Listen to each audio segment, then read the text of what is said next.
Sri Sai Satcharitra, Chapter 4, Sai Baba's First Advent in Shirdi, Mission of the Saints, Shirdi a Holy Tirth, Personality of Sai Baba, Dictum of Goulibuva, Appearance of Vithal, Kshirsagar's story, Das Ganu's bath in Prayag, Immaculate Conception of Sai Baba and his first Advent in Shirdi, 3 Wadas. In the last chapter, I described the circumstances which led me to write Sai Satcharitra. Let me now describe the first Advent of Sai Baba in Shirdi. Mission of the Saints. Lord Krishna says in Bhagavad Gita, Chapter 4, 7-8 that whenever there is a decay of dharma, righteousness, and an ascendancy of unrighteousness, I manifest myself for the protection of the virtuous and the destruction of the vicious, and for the establishment of righteousness. I manifest myself age after age. This is the mission of the Lord, and the sages and saints who are his representatives and who appear at appropriate times and work in their own way to fulfill that mission. For instance, when the twice born, that is the Brahmins, the Kshatriyas and the Vaishyas neglect their duties, and when the Shudras try to observe the duties of other classes, when spiritual preceptors are not respected but humiliated, when nobody cares for religious instructions,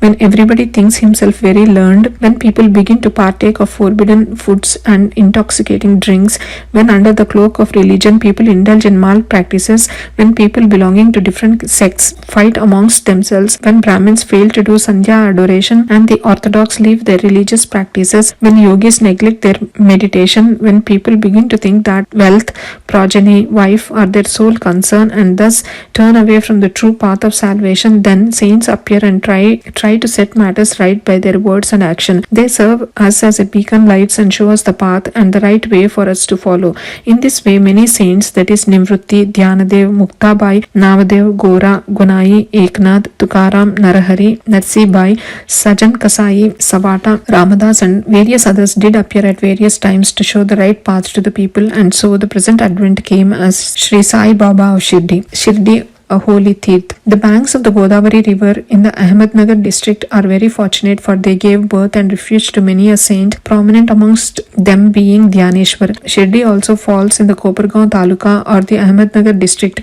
After crossing the Godavari river at Kopargaon, one gets on way to Shirdi. When you go 3 kos, 9 miles, you come to Nimgaon, from where Shirdi is visible. Shirdi is as famous and well known as other holy places like Gangapur, Nisimhavadi, Audambar on the banks of Krishna river.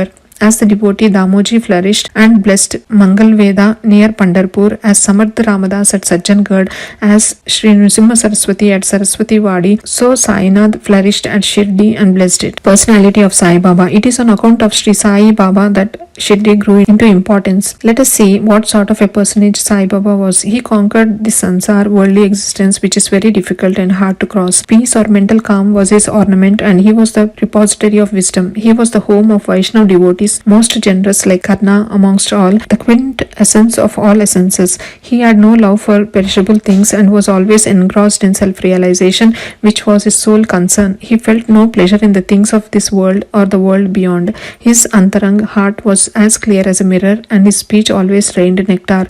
The rich or poor people were the same to him. He neither knew nor cared for honor or dishonor. He was the lord of all beings. He spoke freely and mixed with all people, watched the actings and dances of Nach girls and heard ghazal songs. Still, he swayed not an inch from samadhi, mental equilibrium. The name of Allah was always on his lips. While the world awoke, he slept, and while the world slept, he was vigilant. His inner self was as calm as the deep sea. His ashram could not be determined. Now his actions could be definitely determined, and though he lived in one place, he knew all the transactions of the world. His darbar was imposing. He told hundreds of stories daily. Still, he swayed not an inch from his vow of silence. He always leaned against the wall in the masjid or walked morning, noon and evening towards Lendi, Nala and Chavdi. Still, he at all times abided in the self. Though a siddha, he acted like a sadhaka. He was meek, humble and egoless and pleased all. Such was Sai Baba, and as the soil of Shirdi was trodden by Sai Baba's feet, it attained extraordinary importance. As Dhyaneshwar elevated Alandi, Ekanath did to Paitan, so Sai Baba raised Shirdi. Blessed are the grass leaves and stones of Shirdi, for they could kiss the holy feet of Sai Baba and take his dust on their head. Shirdi became to us devotees another Pandarpur, Jagannath, Dwaraka, Banaras, Kashi and Rameshwar, Badri Kedar, Nasik, Trayambakeshwar, Ujjain and Mahakaleshwar or Mahabaleshwar Gokarna. Contact of Sai Baba in Shirdi was like our study of Veda and Tantra. It quietened our sansar world consciousness consciousness and rendered self-realization. The darshan of Sri Sai was our yoga sadhana, and talk with him removed our sins.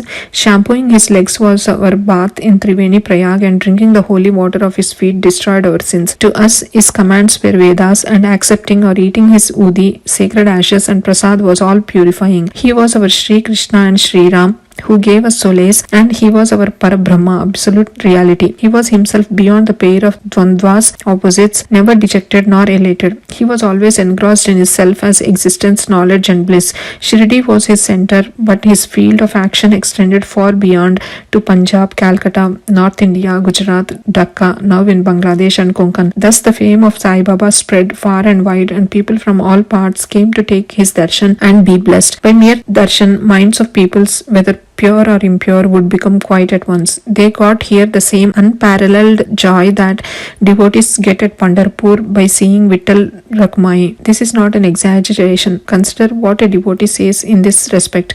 Dictum of Goulibuva. An old devotee by name Goulibuva, aged about 95 years, was a Varkari of Pandari. He stayed for 8 months at Pandharpur, and for 4 months, Ashada to Kartik, July to November, on the banks of the Ganges. He had a donkey with him for carrying his luggage, and a disciple as his companion. Every year he made his wari or trip to Pandharpur and came to Shirdi to see Sai Baba, whom he loved most. He used to gaze at Sai Baba, saying, "This is Pandarnath Vithal incarnate, the merciful Lord of the poor and helpless." This Goulibuva was an old devotee of Vithoba and had made many a trip to Pandharpur, and he testified that Sai Baba was real Pandarinath. Vithal himself appeared. Sai Baba was very fond of remembering and singing God's name. He always uttered Allah Malik, God is Lord, and in his presence made others sing God's name continuously day and night for all 7 days of the week. This is called Nama Saptaha. Once he asked Ganu Maharaj to do the Nam Saptaha. He replied that he would do it, provided he was assured that Vithal would appear at the end of the 7th day. Then Baba, placing his hand on his chest, assured him that certainly Vithal would appear, but for that the devotee must be earnest and devout. The Dankapuri Thakur of Dakurnath, the Pandari of Vithal, the Dwaraka of Ranchod, Krishna is here, Shirdi. One need not go far out to see Dwaraka. Will Vithal come here from some outside place? He is here. Only when the devotee is bursting with love and devotion, Vithal will manifest himself here, Shirdi. After the Sapta was over, Vithal did manifest himself in the following manner. Kaka Sahib Dikshit was, as usual, sitting in meditation after his bath. He saw Vithal in a vision. When he went at noon for Baba's darshan, Baba asked him point blank, "Did Vithal Patil come? Did you see him? He is a very truant fellow. Catch him firmly, otherwise he will escape if you are even a little inattentive." This happened in the morning, and at noon there was another Vithal darshan. A hawker came there for selling 25 or 30 pictures of Vithoba. This picture exactly tallied with the figure that had appeared in Kaka Sahib's vision. On seeing this and remembering Baba's words, Kaka Sahib Dikshit was much surprised and delighted. He bought one picture of Vithoba and placed it in his shrine for worship. Bhagwantrao Kshirsagar's story. How fond was Baba for Vithal worship was illustrated in Bhagwantrao Kshirsagar's story. The father of Bhagwantrao was a devotee of Vithoba and used to make waris, annual trips to Pandharpur. He also had an image of Vithoba at home which he worshipped. After his death, the son stopped everything, the wari, the worship and Shraddha ceremony, etc. When Bhagwantrao came to Shirdi, Baba, on remembering his father, at once said, "His father was my friend, so I dragged him, the son, here. He never offered Naivedya, offering of food, and so he starved Vithal and me. So I brought him here. I shall remonstrate him now and set him to worship." Das Ganu's bath in Prayag. The Hindus think that a bath in the holy Tirth of Prayag, where the Ganga and Yamuna meet, is very meritorious, and thousands of pilgrims go there periodically to have the sacred bath there. Once Das Ganu thought that he should go to Prayag for a bath and came to Baba to get his permission for doing so. Baba replied to him, "It is not necessary to go so far. Our Prayag is here, believe me." Then, wonder of wonders, when Das Ganu placed his head on Baba's feet, out flowed streams of Ganga Yamuna water from both the toes of Baba. Seeing this miracle, Das Ganu was overwhelmed with feelings of love and adoration, and tears filled his eyes. Inwardly he felt inspired, and his speech burst forth into a song in praise of Baba and his Leelas. Immaculate conception of Sai Baba and his first advent in Shirdi. Nobody knew the parents' birth or birthplace of Sai Baba.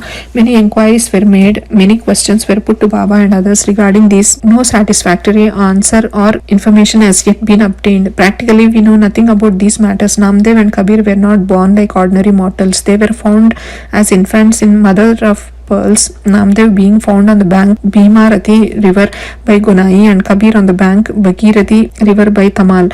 Similar was the case with Sai Baba. He first manifested himself as a young lad of 16 years under a neem tree in Shirdi for the sake of bhaktas. Even then he seemed to be full of the knowledge of Brahma. He had no desire for worldly objects even in dreams. He kicked out Maya and Mukti. Deliverance was serving at his feet.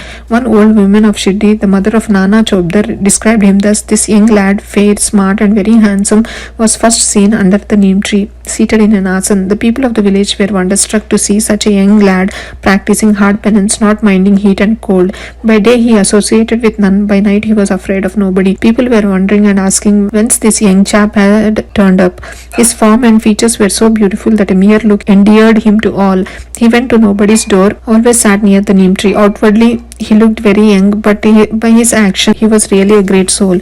He was the embodiment of dispassion and was an enigma to all. One day it so happened that God Kandoba possessed the body of some devotee, and people began to ask him, Deva, you please inquire what blessed father's son is this lad and whence did he come? God Kandoba asked them to bring a pickaxe and dig in a particular place. When it was dug, bricks were found underneath a flat stone. When the stone was removed, a corridor was seen in which 4 samayis, lights, were burning. The corridor led to a cellar where cow-mouth shaped structures, wooden boards, rosaries were seen. Kandoba said this lad practiced penance here for 12 years. Then the people began to question the lad about this. He put them off by telling them that this was his guru's place, his holy vatan, and requested them to guard this well. The people then closed the corridor as before. As Ashwatha and Audumbar trees are held sacred, Baba regarded this neem tree equally sacred and loved it most. Mahalsapati and other Shirdi devotees regard this site as the resting place, Samadhi Sthan of Baba's Guru, and prostrate before it. 3 Wadas. The site with the neem tree and surrounding space was bought by Mr. Harivinayak Sate, and on this site a big building styled Sate's Wada was erected. This Wada was the sole resting place for pilgrims who flocked there. A platform was built round the neem tree and lofts with steps were constructed. Under the steps there is a niche facing south and devotees sit on the platform facing north. It is believed that he who burns incense there on Thursday and Friday evenings will by God's grace be happy. This Vada was old and dilapidated and needed repairs. The necessary repairs, additions and alterations have been made now by the Sansthan. Then after some years, another Vada, Dikshit's Vada, was constructed. Kaka Sahib Dikshit, solicitor of Mumbai, had gone to England. He has injured his leg in an accident there. The injury could not be got rid of by any means.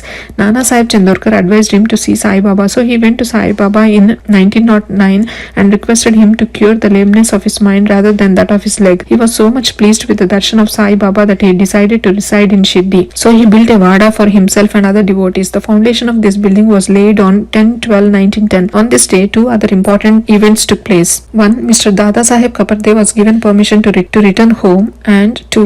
The night Aarti at the Chavdi was started. The Vada was completed, inhabited on the Ram Navami day in 1911 with due rites and formalities. 3. Then another Vada or palatial mansion was put up by the famous millionaire Mr. Booty of Nagpur. A lot of money was spent on this building, but it was all well utilized as Sai Baba's body is resting in this Vada, which is now called the Samadhi Mandir. The site of this Mandir formerly had a garden which was watered and looked after by Baba. 3 Vadas thus came up where there was none formerly. Of these, Satis Vada was most useful to all in the early days. The story of the garden, which was attended by Sai Baba with the help of Vaman Tatya, the temporary absence of Sai Baba from Shirdi and his coming again to Shirdi with the marriage party of Chand Patil, the company of Devidas, Janakidas and Gangagir, Baba's wrestling match with Mohiddin Tamboli, residing in the masjid, love of Mr. Dengle and other devotees, and other incidents will be described in the next chapter. Bow to Sri Sai, peace be to all. Sairam.